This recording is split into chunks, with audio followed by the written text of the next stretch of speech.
Subscribe करा महानुभाव प्रतितीपंथ चॅनलला व बेल बटन अवश्य दाबा लेटेस्ट नोटिफिकेशन प्राप्त करण्यासाठी। नसे मानसी नष्ट आशा दुराशा, नसे मानसी नष्ट आशा दुराशा, नसे मानसी नष्ट आशा दुराशा, वसे अंतरी प्रेम पाशा पिपाशा, वसे अंतरी प्रेम पाशा पिपाशा, नसे मानसी नष्ट आशा दुराशा, नसे मानसी।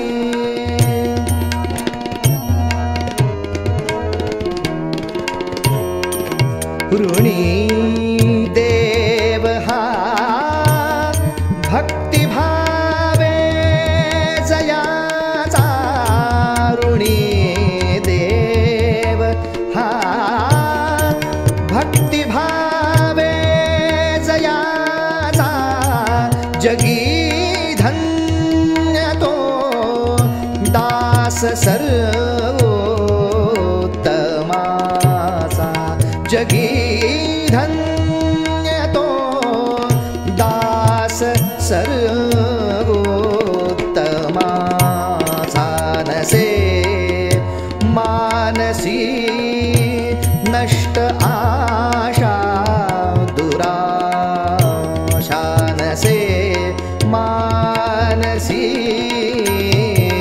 नसे मानसी नसे मानसी नष्ट आशा दुराशा।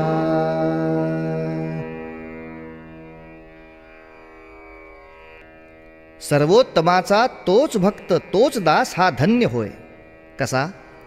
नसे मानसी नष्ट आशा दुराशा, दुसऱ्याबद्दल ज्याच्या मनात कधी काही वाईट येत नाही, नष्ट आशा दुराशा येत नाही, असा दास धन्य होय।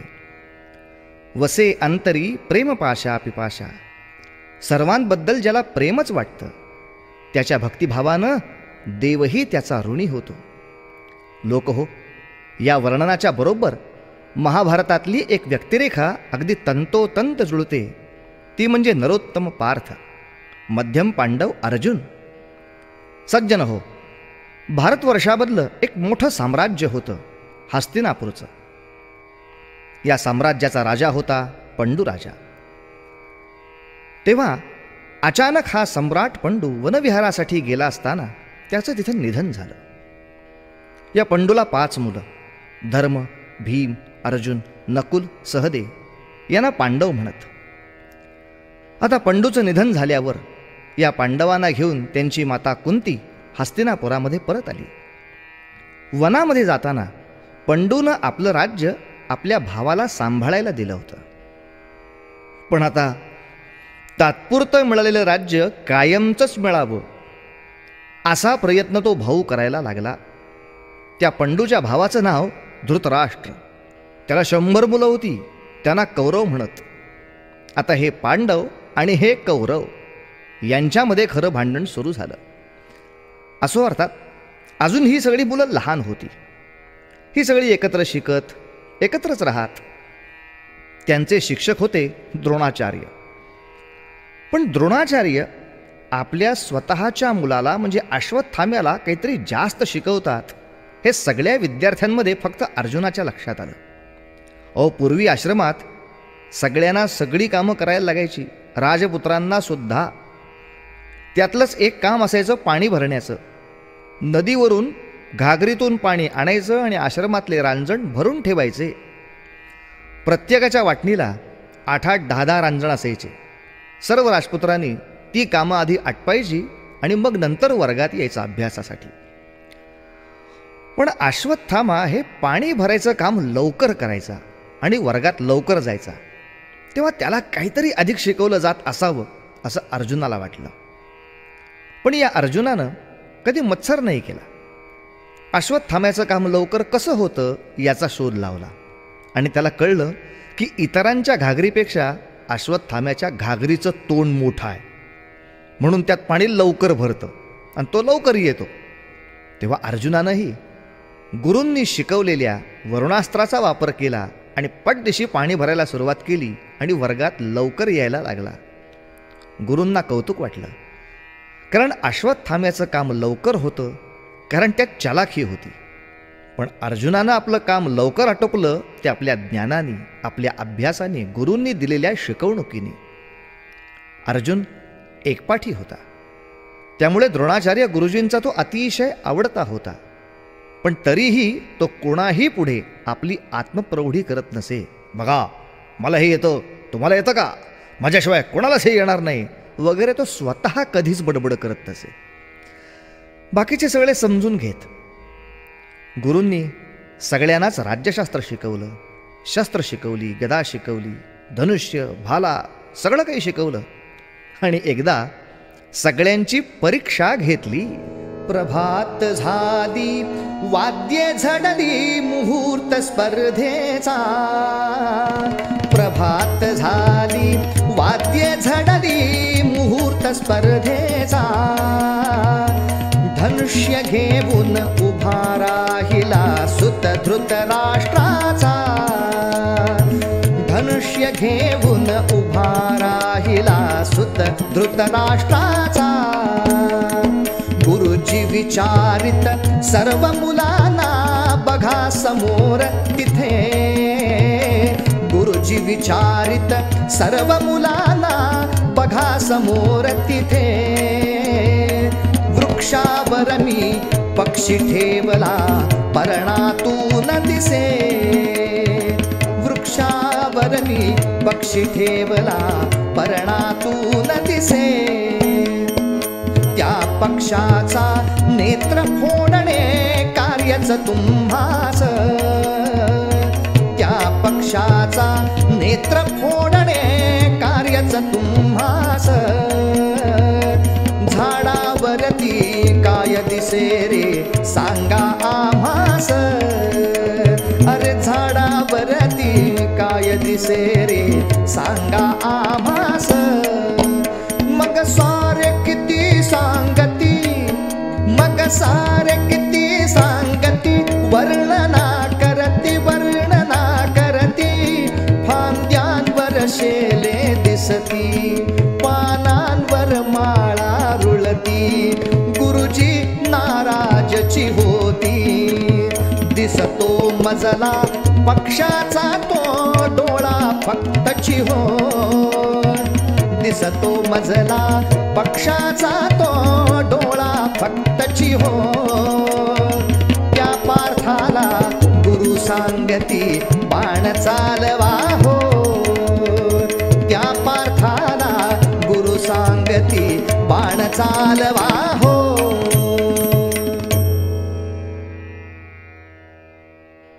सर्व शिक्षण पूर्ण होताच सगळ्या विद्यार्थ्यांनी गुरूंना गुरुदक्षिणा विचारली. गुरुजी, आम्ही काय गुरुदक्षिणा द्यावी? तेव्हा द्रोणाचार्य म्हणाले, मला इतर कोणतीही गुरुदक्षिणा नको. पूर्वी माझा एक बालमित्र होता, द्रुपद राजा. त्यांनी माझा अपमान केला, बस त्याला बंदी करून आणा, एवढीच गुरुदक्षिणा. आता या कौरवांना म्हणजे धृतराष्ट्राच्या मुलांना या पांडवांचा राग होताच, कारण ही सम्राट पंडूची मुलं, या हस्तिनापूरच्या सम्राटाची मुलं, आज ना उद्या त्यांना राज्य द्यावं लागेल म्हणून एक राग होता. तेव्हा कौरव म्हणाले, आम्ही द्रुपदाबरोबर युद्ध करतो, पण हे पांडव आम्हाला बरोबर नकोत, नाही तर त्यांच्यामुळे आम्ही विजयी झालो असं होईल. गुरुजी ठीक म्हणाले आणि पांडवसुद्धा गप्प राहिले. सर्व कौरव निघाले. दुर्योधन, दुःशासन या सगळ्या कौरवांच्या बरोबर अश्वत्थामा, कर्ण सगळे एकत्र गेले, एकत्र लढले आणि एकत्र पराभूत होऊन परत आले. नंतर पांडवांनी चाल केली. अर्जुनाच्या शरसंधानापुढं द्रुपदाचं काही चाललं नाही. पांडवांनी द्रुपदाला बंदी केला आणि गुरुजींच्या समोर आणला. अर्थात द्रोणाचार्यांनी द्रुपद राजाला काही कायमचा बंदी केला नाही, त्याला एक समज दिली आणि सोडून दिला. पहा हो, खरं तर आपल्या गुरूंच्या सर्व महत्वाकांक्षा अर्जुनानं पूर्ण केल्या, पण तरी शेवटी त्याच गुरूंच्या विरोधात त्याला उभं राहावं लागलं, त्याच गुरूंशी लढावं लागलं. केवढा हा दैवदुर्विलास. असो, सर्व कौरव पांडवांचं शिक्षण पूर्ण झालं आणि आता पांडवांमधला जो मोठा भाऊ, थोरला भाऊ युधिष्ठिर, त्याला युवराज्याभिषेक करणार हे जाहीर झालं. राज्याभिषेक झाला सुद्धा. काही काळातच पांडव लोकप्रिय व्हायला लागले आणि कौरव मत्सराने जळू लागले. या पांडवांना नष्ट कसं करावं? शेवटी लाक्षागृह नावाच्या एका गृहात यांना कपटानं राहायला पाठवलं आणि त्या गृहाला कौरवांनी आग लावून दिली, म्हणजे आत पांडव जळून भस्मसात होतील. पण त्या आगीतून सुद्धा पांडव निसटले आणि पुढे अनेक वर्ष निराधार अवस्थेत गावोगाव भटकत राहिले, भिक्षा मागून जगत राहिले. पुढे जेव्हा त्यांना कळलं की त्या द्रुपद राजानं त्याची कन्याची द्रौपदी, तिचं स्वयंवर आरंभलंय आणि त्यासाठी धनुर्विद्येचाच पण लावलाय, हे समजताच पांडव तिथे गेले, यात्रेकरूंच्या वेशात गेले. सर्व राजदरबारात यात्रेकरू साधू जिथे बसतात तिथे बसले आणि दरबार सुरू झाला. द्रुपद राजे सिंहासनावर येऊन बसले. आपल्या सखीजनांच्या बरोबर द्रौपदीही आली. द्रौपदीचा भाऊ दृष्टद्युम्न तो उभा राहिला आणि म्हणाला, खाली पाण्याच्या परातीमध्ये चक्राचं प्रतिबिंब बघायचं आहे. ते चक्र छताला टांगलंय, हे चक्र फिरत राहणार. त्यावर एक मासा ठेवलाय, तो मासा नाही, त्या मत्स्याचा नेत्र फोडायचा आहे. इतका अवघड पण ऐकल्यावर अनेक जण पुढे आलेच नाहीत. काही आले, त्यांची धनुष्य घेऊन प्रत्यंच्या लावतानाच फजिती झाली. काहींनी धनुष्य सज्ज केलं, पण लक्ष काही साधता आलं नाही. याच स्वयंवरात गोपाळकृष्ण आले होते. त्याने शक्य होतं, पण ते उठले नाहीत, कारण त्यांना त्या स्वयंवरात द्रौपदी नको होती, पांडव हवे होते. कारण थोरली भगिनी वसुदेवाची, कुंती भोजाकडे दत्तक साची,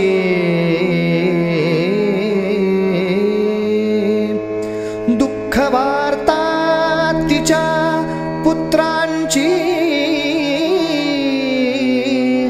ऐकली माधवाने.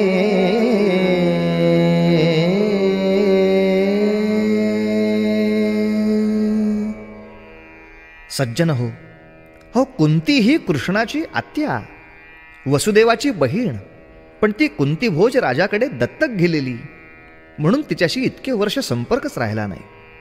तेव्हा आपली आत्या, आपले हे सगळे आतेभाऊ आगीत जळाले, अशी वार्ता कृष्णालाही मिळाली होती. अनेकांचा त्याच्यावर विश्वास नव्हता, तसा कृष्णाचाही नव्हता. तेव्हा अशा कुठल्या तरी धनुर्विद्येच्या स्पर्धेच्या प्रसंगी ते प्रगट होतील याचा संभव होता. हे जाणून गोपालकृष्ण तिथे आले होते आणि त्यांचा अंदाज खरा ठरला. यात्रेकरूंच्या गर्दीतून एक वीर पुरुष पुढे आला, अतिशय धैर्यवान, अरे जणू धैर्यधरच. डोळ्यातली चमक अशी की रत्नाला लाजवणारी, चालताना सुद्धा भूमी नमवणारा. त्याचा पराक्रम पाहिल्यावर सगळ्यांना कळलं की अरे 12 वर्ष पांडव भिक्षा मागून जगले, पण त्यांचा शस्त्रांचा सराव कधी मागे पडला नाही. असा तो धैर्यशाली अर्जुन तापसाच्या वेशात पुढे आला.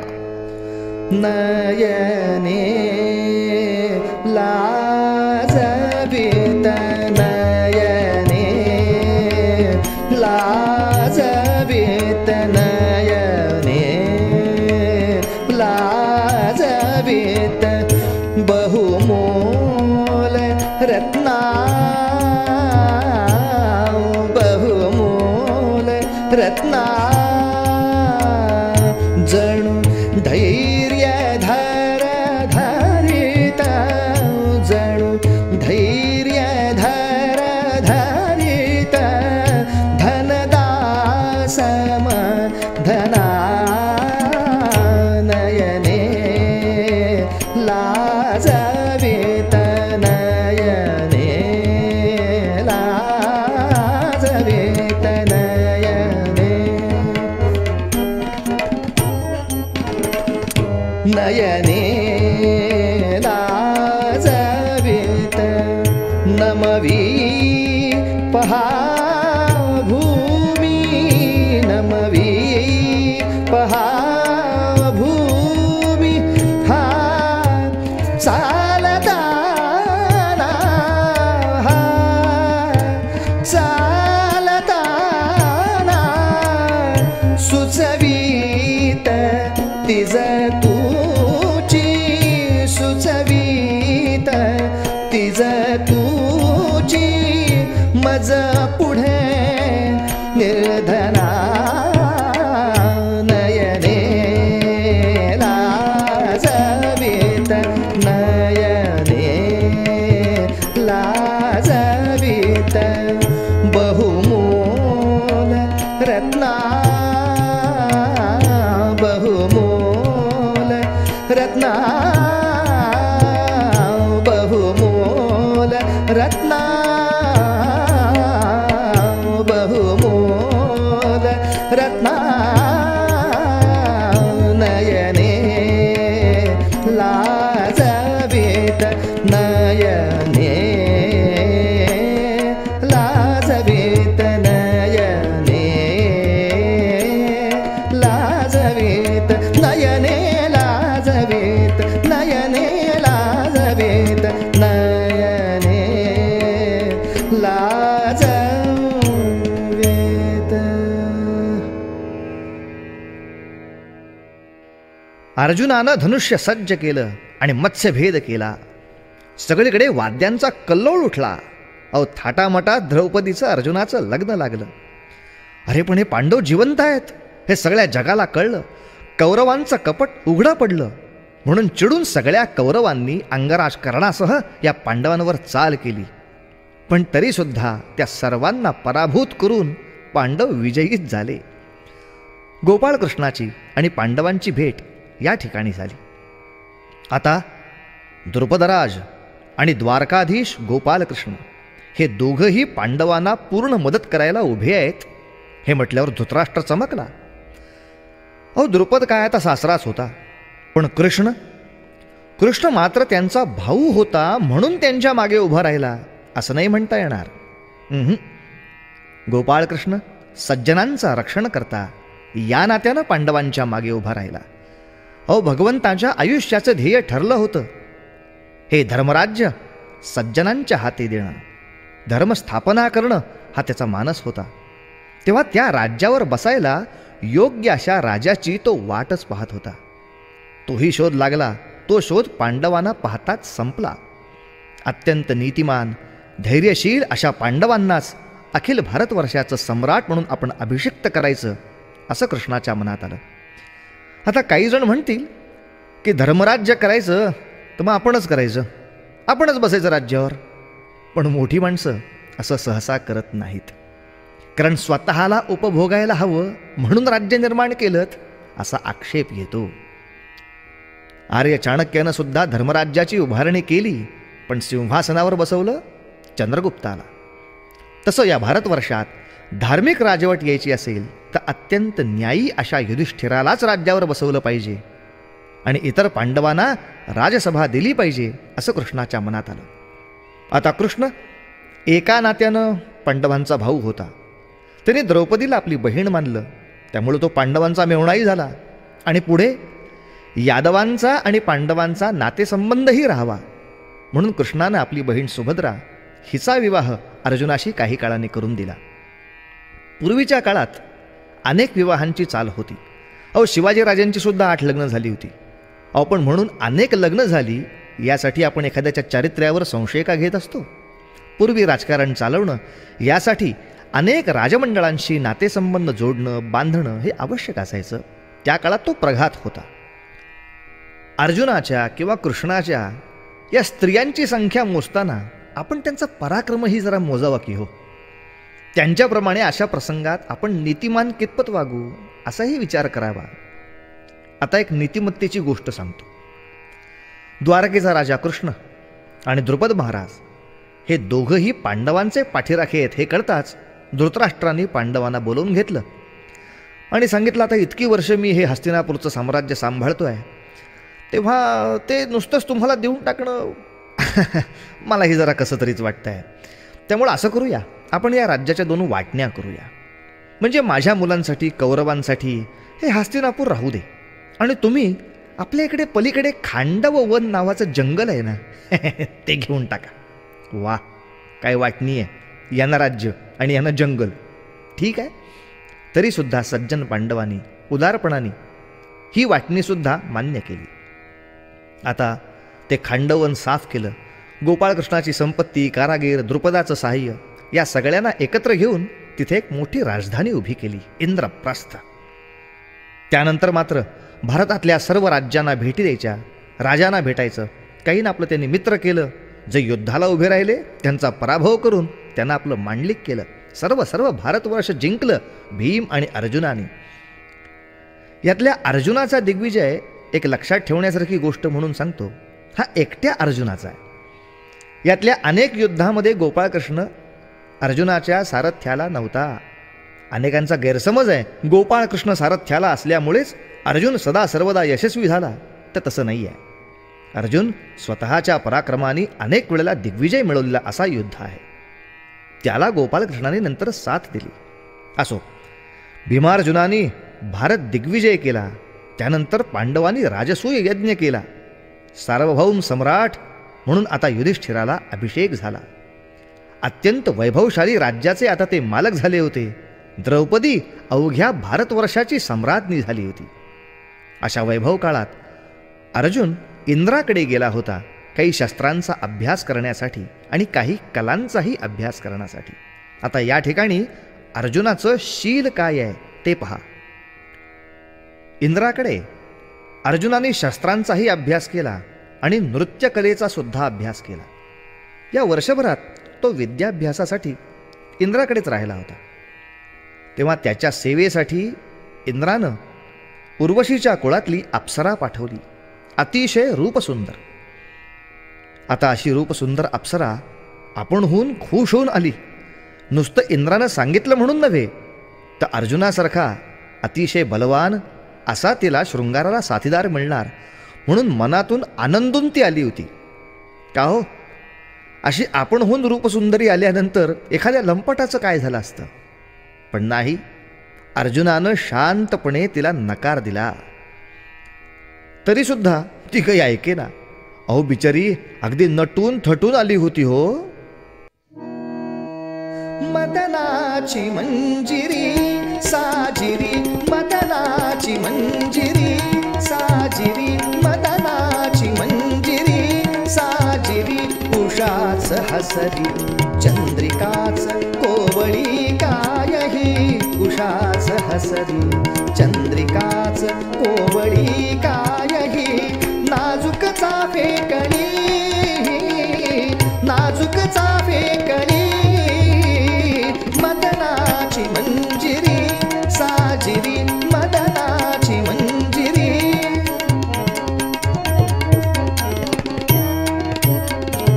गुलाब या गाली, गाली गुलाब या गाली, गाली गुलाब या गाली, केतकी कांतिमान भावी, केतकी कांतिमान भावी, रूप यौवनाने बहरली, रूप यौवनाने बहरली, बाग वसंतातली, बाग वसंतातली, मदनाची मंजिरी साजिरी, मदनाची मंजिरी साजिरी. रसिक मनोहारिणी घटिया, रसिक मनोहारिणी घटिया, रसिक मनोहारिणी, मनोहारिणी रसिक मनोहारिणी, मनोहारिणी रसिक मनोहारिणी, घटिया रसिक चित्त भरुनी, घटिया रसिक चित्त भरुनी.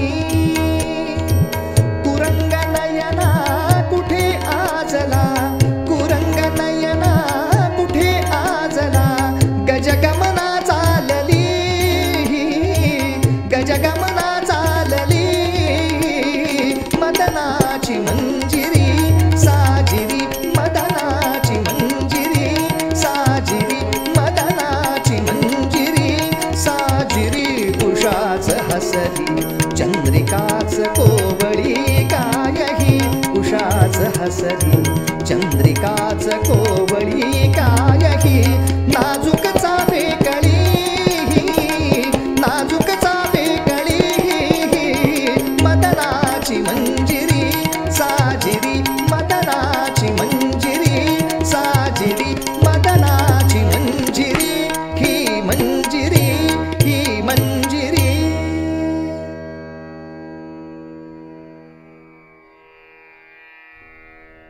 अशी रूपसुंदर अप्सरा आल्यानंतर सुद्धा अर्जुनाने तिला नकार दिला आणि सांगितलं, बाई ग, मी इथे अभ्यासासाठी आलो आहे, विद्यालयात आलो आहे.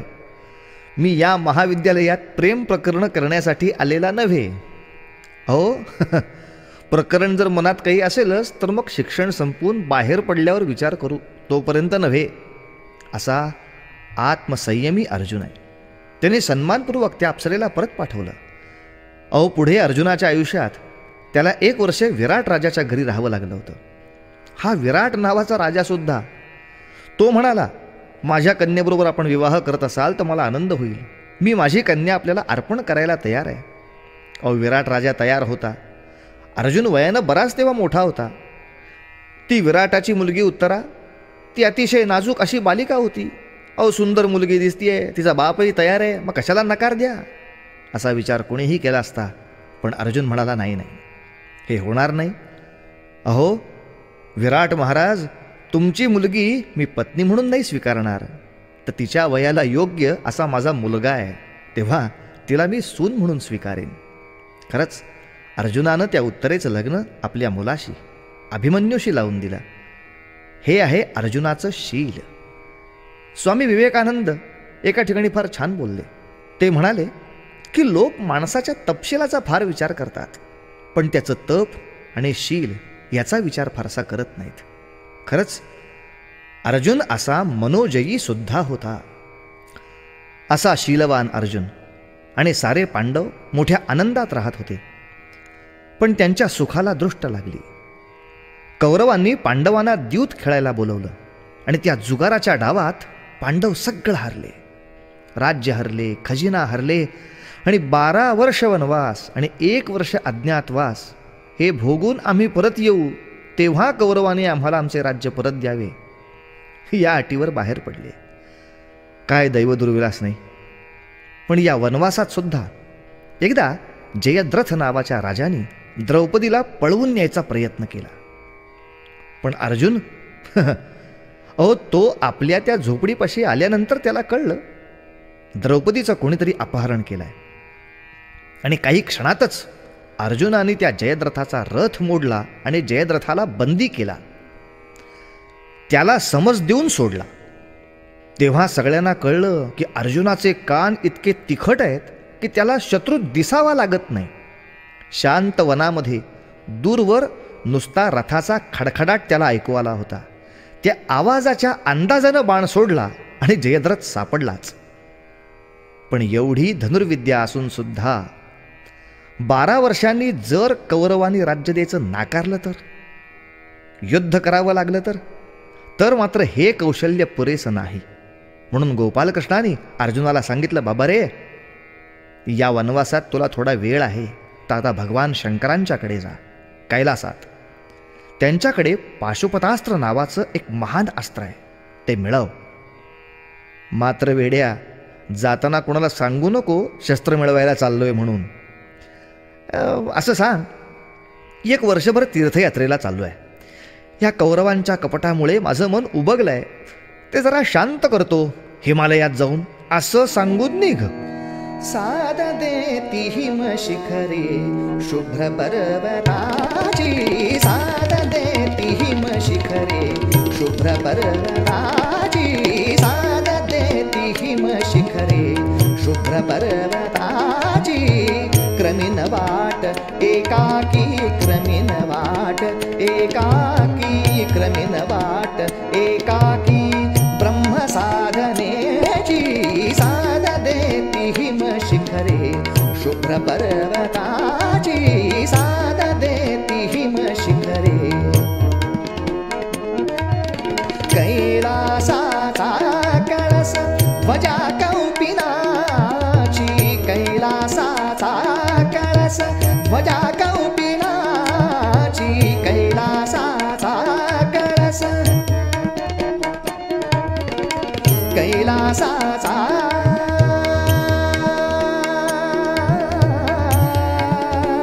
कळस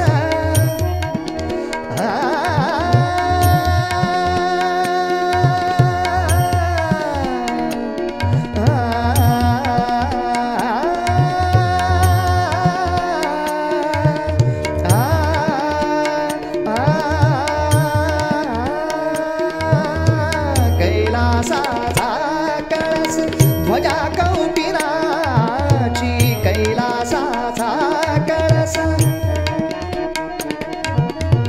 कैलासाचा कळस ध्वजा कौपिनाची आढळत्या ध्रुवावरती दृष्टी यात्रिकाची आढळत्या ध्रुवावरती दृष्टी यात्रिकाची मला नाही उरली आता मला नाही उरली आता ओढ प्रपंचाची साध देती हिम शिखरे शुभ्र पर्वताची साध देती हिम शिखरे साध देती हिम शिखरे साध देती हिम शिखरे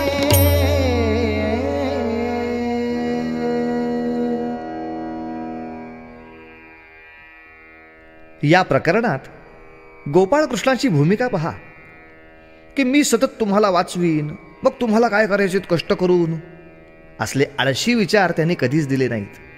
स्वतःला जे आवश्यक ते मिळवा कष्ट करा. अर्जुन कैलासात गेला 1 वर्ष तपश्चर्या केली पाशुपत अस्त्र धारण करण्यासाठी जो अभ्यासक्रम होता तो पूर्ण केला. भगवान शंकरांना प्रसन्न करून घेतलं आणि पाशुपतास्त्र मिळवलं. यासारखं भयंकर अस्त्र कौरवांकडे कोणापाशीही नव्हतं. असं शस्त्र मिळवलं. अहो देवसुद्धा आपल्या चरित्रातून सांगतायत की भक्तांनी अशी तुल्यबळ शस्त्र मिळवावी लागतात शिकावी लागतात तरच भक्तांचा विजय होतो. अर्जुनानं ऐकलं. आपण कुठं ऐकतो? उत्सव पालख्या मिरवणुका फटाके आरत्या आणि उरला वेळ तर दांडिया. या गोंधळात व्यायाम युद्ध सराव शौर्य हे सगळं मिळवायचं आपण दूरच सोडतो आणि एक प्रकारे देवाच्या सांगण्याचा हा अपमानच करत असतो. आपण देवाला सांगतोच आम्ही तुझा उत्सव करू पण तू सांगशील ते ऐकणार नाही. अहो देव सांगतायत भक्तांनी सबळ व्हायला हवं. युद्धाला अजून अवकाश आहे म्हणून आराम नाही करायचा. तयारी केली पाहिजे. त्यासाठी तयारी ठेवली पाहिजे. अहो अर्जुनाने शस्त्र मिळवलं पण त्यासाठी काही काळ त्याला हिमालयात जाऊन राहावं लागलं. साक्षात महेश्वरांशी सुद्धा युद्ध करून दाखवावं लागलं. धनुर्युद्ध द्वंद्वयुद्ध मुष्टियुद्ध यामध्ये महादेवाने त्याला पारखून घेतला आणि मगच अस्त्र दिलं. तेव्हा कुठे महादेव प्रसन्न झाले. 12 वर्षांचा वनवास पूर्ण झाल्यानंतर 1 वर्ष पांडवांना अज्ञातवासात राहायचं होतं. अज्ञातवास म्हणजे कोणीही आपल्याला ओळखणार नाही अशा वेशात अनोळखी ठिकाणी वर्ष भरायचं. तेव्हा ते राजा विराटाकडे राहिले.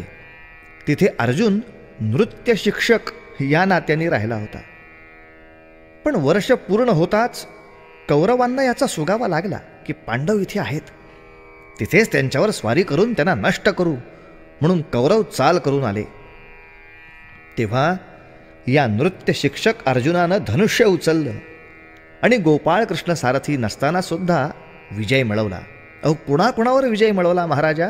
भीष्म द्रोण कृप दुर्योधन दुःशासन अश्वत्थामा आणि कर्णाला सुद्धा त्या युद्धात अर्जुनानं पराभूत केलं. कौरव सैन्य परतवून लावलं आणि आता द्यूतामध्ये कबूल केल्याप्रमाणे कौरवांनी राज्य परत दिलं पाहिजे. 12 वर्ष वनवास 1 वर्ष अज्ञातवास पांडवांनी पूर्ण केला आहे. आता राज्य परत करायला हवं. म्हणून कौरवांशी बोलणी करायला गोपालकृष्ण गेले होते पण बोलणी फसली. पांडवांना आपलं राज्य लढूनच मिळवावं लागणार हे नक्की झालं. कौरव पांडव दोघांनी युद्धाची तयारी सुरू केली. कौरवांच्या बाजूला 11 अक्षौहिणी सैन्य उभं राहिलं तर पांडवांच्या बाजूने 7 अक्षौहिणी सैन्य उभं राहिलं. असं पाहताना अनेकांना वाटेल की भारतातल्या बहुतेक राजांना कौरव आवडत होते त्यामुळे त्यांच्याकडे अधिक सैन्य जमा झालं. तेव्हा अशी परिस्थिती नाही हे अभ्यासकांनी लक्षात ठेवलं पाहिजे. पूर्वी एक विचित्र पद्धत होती, ती अशी की त्या राजाला जो प्रथम बोलवायला जाईल त्या बोलवणाऱ्याचा विचार त्या राजाला पहिल्यांदा करावा लागे. या प्रकारातच अनेक राजे फसले आणि कौरवांशी मतभेद असताना सुद्धा कौरवांचे पाठीराखे झाले. या प्रकारात गोपाळकृष्णाला सुद्धा फसवावा म्हणून दुर्योधन आला होता. दुर्योधन काही गडबडीने आला. गोपाळकृष्ण तेव्हा झोपले होते. हळूच जागे झाले. लक्षात आलं दुर्योधन आलाय. उठून बसलेच नाहीत, जरा झोपेतच राहिले. पण दुर्योधन विचार करू लागला, गोपाळकृष्ण तर झोपलेत, आपण कुठे बसावं बरं वाट पाहत. आपण डोक्यापाशीच बसूया, आपण मोठे आहोत. तेव्हा तो डोक्यापाशी बसला. थोड्या वेळाने अर्जुन आला. अर्जुनाने पाहिलं आणि काहीही विचार न करता भगवंताच्या पायाशी जाऊन बसला. थोड्या वेळाने गोपाळकृष्ण जागे झाले आणि उठून जे बसले ते समोर अर्जुनच दिसला. म्हणाले, अरे अर्जुना, अरे कसा काय आलास? तेव्हा दुर्योधन म्हणाला, अहो प्रथम आम्ही आलो होतो. पण कृष्ण म्हणाले, अरे मला पहिल्यांदा अर्जुन दिसला तेव्हा त्याचा मान मी प्रथम राखला पाहिजे.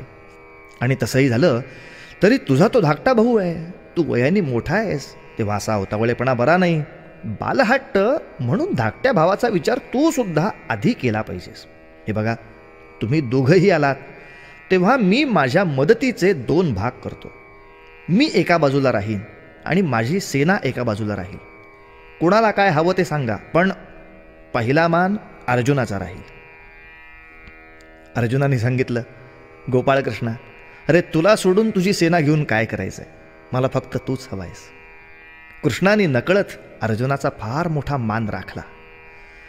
दुर्योधनाच्या मनात घालमेल होती, पण त्याने उगाचच आपलं उसना आणून सांगितलं, मला सैन्य दिलंस तरी चालेल, सैन्यावर भागवून घेईन, मला सेनाच पुरे. दुर्योधन यादव सैन्याची मदत मिळेल असं आश्वासन घेऊन गेला. वेडा बिचारा, त्याला कुठं माहीत होतं सैन्य कुठंही असलं तरी त्या सैन्याची निष्ठा कृष्णावर असणार. तेव्हा कृष्ण जिकडे जाईल तिकडे त्या सैन्याची निष्ठा जाणार आणि कौरवांकडे नुसती भारूड भरतीच होणार. असो, गोपाळकृष्णाने अर्जुनाचं सारथ्य घेतलं आणि मग ऐन युद्धाच्या वेळेला या अर्जुनाचा रथ दोन्ही सैन्यांच्या मध्यभागी नेला. तो प्रचंड सेनासागर अर्जुनानं पाहिला. अर्थात एवढ्या मोठ्या सेनेला तो घाबरत होता असं नाही. आजपर्यंत अनेक दिग्विजय त्यांनी केले होते. पण आज त्या सेनेमध्ये सगळे दिसत होते ते नातेवाईक होते, भाऊ होते, गुरुजन होते, आजोबा होते. मनात आलं, अरे एवढ्या लोकांच्या हत्येनंतर जग स्मशान होईल. या कारुण्यानं त्याला घेरलं. तो शस्त्र टाकून खाली बसला आणि कृष्णाने त्याला जो उपदेश केला तोच जागतिक शाश्वत कीर्तीचा एक वाङ्मयीन ठेवा आहे, भगवद्गीता. गीता सांगे देव जयाला,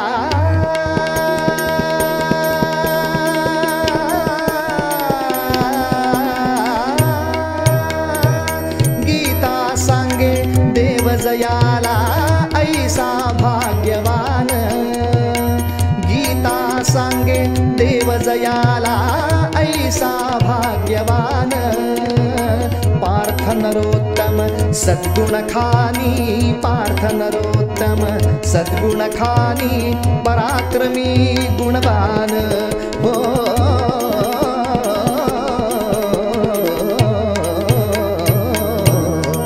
वंदन भक्ताला, वंदन भक्ताला, जास्तव हरी गीता बदला.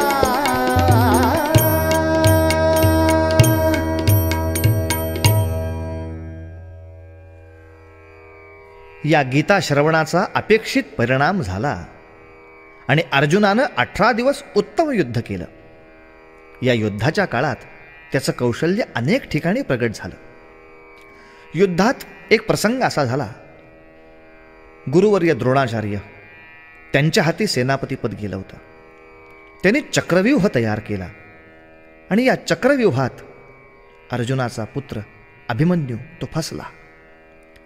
खरं युद्धात ठरलं होतं की एका योद्ध्यानं एकाच योद्ध्याशी लढायचं, पण त्या नियमाला हरताळ फासला गेला आणि 5-6 जणांनी एकत्र येऊन अभिमन्यूला मारला. अभिमन्यू त्या ठिकाणी जखमी होऊन पडला. अर्थात सूर्यास्त झाला की युद्ध थांबत असे. तसं युद्ध थांबलं. सर्व योद्धे आपापल्या शिबिरात गेले. गोपाळ कृष्ण आणि अर्जुन या दोघांनी अभिमन्यूचा शोध घेतला. तेव्हा जखमी असलेला अभिमन्यू त्यांना मिळाला. तो अभिमन्यू म्हणाला, इतक्या वीरांनी मला एकत्र येऊन मारलंय. दुर्योधन, दुःशासन, कर्ण, साक्षात गुरुजी सुद्धा नियम मोडून त्या ठिकाणी होते. याचं मला जास्त दुःख आहे. आणि अभिमन्यू म्हणतो, बाबा मला जास्त दुःख एकाच गोष्टीचं आहे की मी मरताना त्या जयद्रथानं माझ्या मस्तकात लाथ मारली. हे ऐकताच अर्जुन पेटून उठला आणि त्याने प्रतिज्ञा केली, उद्या सूर्यास्ताच्या आत जयद्रथाला ठार करीन, नाही तर मी अग्निकाष्ट भक्षण करून मरून जाईन. ही प्रतिज्ञा ऐकून शांतपणे अभिमन्यूंनी आपले प्राण सोडले. पण आता गोपाळकृष्णाला काळजी, उद्या सूर्यास्ताच्या आत जयद्रथ संपला पाहिजे. ही वार्ता कौरवांच्याकडे पोचली आणि आनंद झाला. कारण कौरवांना कळलं आता नुसता जयद्रथाला लपवून ठेवला की अर्जुन आपणहून मरणार. तेव्हा दुसऱ्या दिवशी कसं युद्ध करायचं, कसं जिंकायचं याचा विचार भगवंत करत होते. रात्रभर भगवंतांचा विचार चालू आहे. आणि त्याने आपल्या एका दूताला पाठवलं, जरा अर्जुनाला बोलवावं, मला काही गोष्टी सांगायच्या आहेत. तो दूत म्हणाला, अर्जुन तिकडे ढाराढोरू झोपलेत. भगवंत म्हणतात, अरे अर्जुना, मी रात्रभर इथे विचार करतोय आणि तू झोप काढतोयस. अर्जुन म्हणाले, देवा, माझा तुझ्यावर इतका विश्वास आहे की मी वेगळा विचार करून काय करू. शहाणाच आहेस, चल लवकर युद्धाला सिद्ध हो, मला काही सूचना तुला द्यायच्या आहेत. बाबा रे, बुद्धी जरी आता माझी असेल तरी कौशल्य तुझं पणाला लागणार आहे. चाल.